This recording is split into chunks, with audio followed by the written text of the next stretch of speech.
In this video, you are going to learn how to enable audio plugins in the effects panel if it's not showing in Premiere Pro. After opening the Premiere Pro, select the edit option at the top. And this process is the same for all Mac users as well. So you just follow these steps.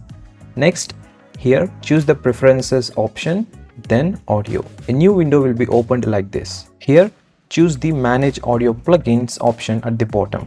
Again, a new window will be opened like this.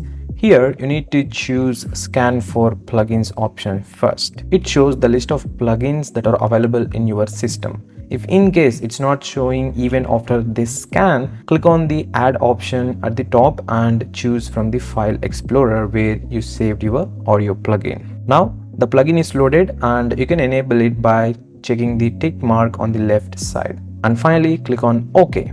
That's it. Now you can search for the plugin in the effects panel and it shows. If in case it's not showing, just close the Premiere Pro software and reopen it.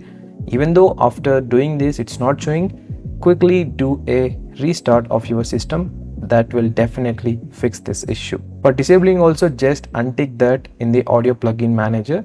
That's it. So there you go. This is how you can enable or disable the audio plugin in Premiere Pro.